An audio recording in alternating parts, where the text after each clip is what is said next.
ప్రతి ఒక్క వాహనదారుడు ఇప్పుడు నేను చెప్పబోయే విషయాన్ని తెలుసుకొని ఉండాలి. సో నేను మీ నాగలక్ష్మి. ఈరోజు ఒక మంచి ఇంపార్టెంట్ టాపిక్తో మీ అందరి ముందుకు వచ్చేస్తున్నాను. ఈ వీడియోని తప్పనిసరిగా సేవ్ చేసి షేర్ చేయగలరు. ఈ రోజుల్లో వాహనం లేని వాకిలి ఉందా చెప్పండి. సో మీరు సేఫ్గా ఉండాలంటే ఒక విషయాన్ని మీరు ఖచ్చితంగా తెలుసుకొని ఉండాలి.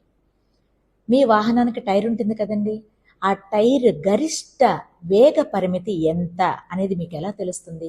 సో ఇప్పుడు నేను చెప్పబోతున్నాను, ఖచ్చితంగా నోట్ చేసుకోండి.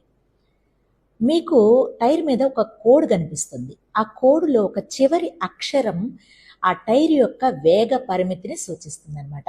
సో మొట్టమొదటిగా మనం ఎల్ అనే అక్షరం కనుక మీరు గమనించినట్లయితే 120 km/h అని సూచిస్తుంది. సో తర్వాత నెక్స్ట్ వచ్చేసేసి ఎన్ కనిపిస్తే 140, అలాగే పి అయితే 150, క్యూ అయితే 160, ఆర్ అయితే 170, ఎస్ అయితే 180, టీ అయితే 190, హెచ్ అయితే 210, అలాగే వి అయితే 240, అలాగే డబ్ల్యూ అయితే 270, అలాగే వై అయితే 300 km/h. సో మీ టైర్ యొక్క వేగ పరిమితిని ఈ విధంగా డిస్క్రైబ్ చేయబడింది. ఇంతకు మించి గనక మీరు లిమిట్ దాటినట్లయితే టైర్ బద్దలయ్యి ప్రమాదం జరిగే అవకాశం ఉంది. కాబట్టి ప్రతి ఒక్కరూ ఈ విషయాన్ని తెలుసుకోవాలి.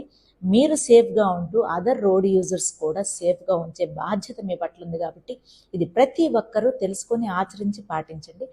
Thank you. నమస్తే.